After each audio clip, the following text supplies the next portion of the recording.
Donald Trump sued by Quakers over ICE raids. A group of Quaker congregations has filed a lawsuit against the Department of Homeland Security (DHS) over a policy change by Donald Trump designed to make it easier for immigration and customs enforcement agents to locate and remove illegal immigrants. The new U.S. president changed the law to allow ICE agents to conduct operations in sensitive locations, including houses of worship, playgrounds, schools, and hospitals, without prior approval from their supervisors, which was previously required. Why it matters. The Trump administration is seeking to crack down on illegal immigration. The president made immigration a central theme of his successful campaign for office, and Americans largely support his mass deportation plans. A New York Times Ipsos poll, carried out from January 2 to 10, found 55% of voters strongly or somewhat supported such plans. 88% supported deporting immigrants who are here illegally and have criminal records. Large majorities of Democrats and Republicans agreed that the immigration system is broken. What to know? The lawsuit, filed in federal district court in Maryland on Monday, claims that the very threat of that immigration enforcement deters congregants from attending services, especially members of immigrant communities, and asserts that going to religious services is fundamental to the guarantee of religious liberty. Faith leaders, lawmakers, and state educators have opposed the policy change, but the lawsuit appears to be the first from a faith-based organization challenging it in court. In a statement, a DHS spokesperson said, "Criminals will no longer be able to hide in America's schools and churches to avoid arrest." The policy that is being overturned, initially established in 2011 by then-Director John Morton, required ICE agents to obtain prior approval before making arrests in sensitive locations. It remained in effect during Trump's previous administration and continued under Joe Biden's leadership. Under the guidelines, ICE agents were allowed to operate in sensitive locations only in specific circumstances. These included addressing national security or terrorism threats, apprehending dangerous felons, preventing imminent risks of death or injury, or preserving evidence critical to a criminal investigation. Before conducting arrests in these areas, agents were required to obtain authorization from their superiors. ICE confirms targeted operations underway in Chicago. Trump border czar admits not all undocumented migrants will be removed. Republican pushes to protect migrants as Trump ramps up deportations. The lawsuit states that the policy protecting sensitive locations from immigration enforcement without prior approval dates back to the early 1990s. Its purpose was to allow undocumented individuals to move freely in specific public spaces, under the belief that this would benefit both them and the broader community.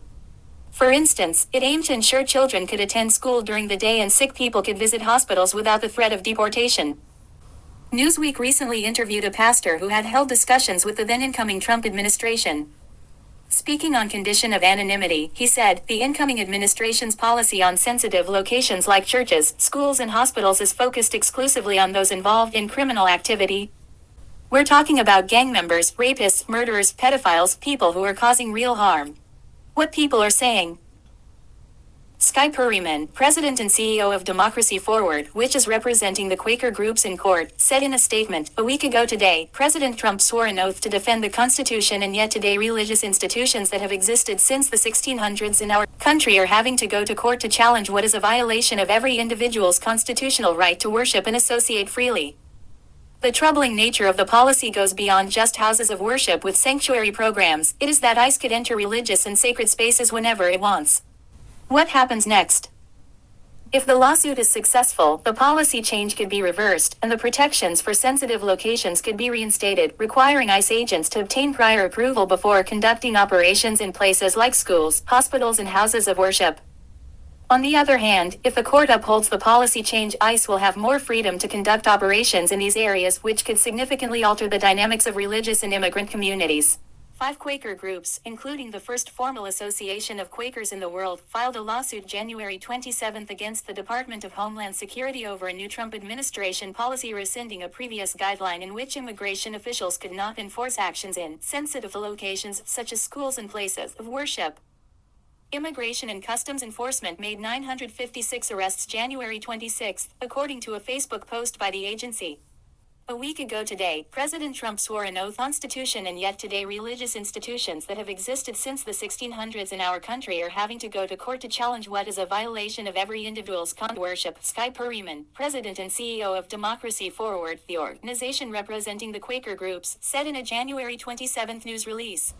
Religious leaders have spoken out against the new policy, and while other nonprofit organizations, some stemming from religious groups, have filed similar lawsuits on account of the new policy, the first lawsuit filed directly from a faith-based organization.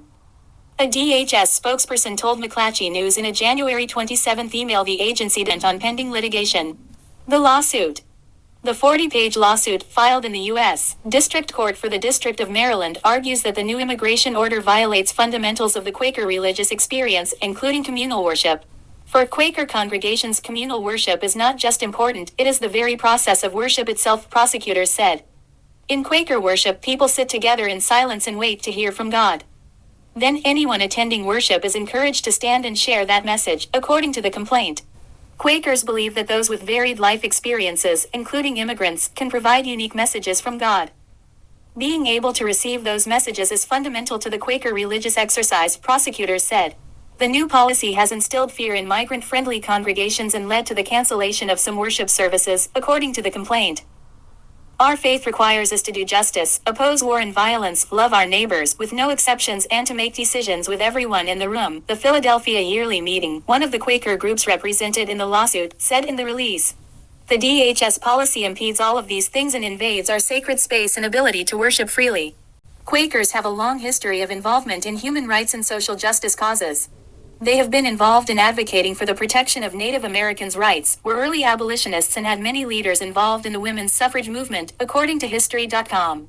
The Religious Society of Friends, also known as the Quakers, were a major force in the abolition of slavery in the United States and United Kingdom. They were the first religious group to condemn slavery and the first organization to take a collective stand against it. How Quakers became involved in the abolition of slavery. Early protests. In the 1600s, Quakers began to express anti-slavery sentiment. In 1688, 4 Quakers from Germantown Meeting wrote the first organized protest against slavery in the Americas, banning slavery within the Quaker community. In 1776, Quakers prohibited members from owning slaves, publicly opposing slavery. Quakers campaigned to change public opinion against slavery in Britain and America, supporting the Underground Railroad. Quakers helped enslaved people escape to freedom by offering their homes as safe houses and helping them find their way to freedom. Quakers have a long history of involvement in human rights and social justice causes. If you enjoyed the video, please give it a thumbs up, subscribe for more content, and leave a comment below. See you next time.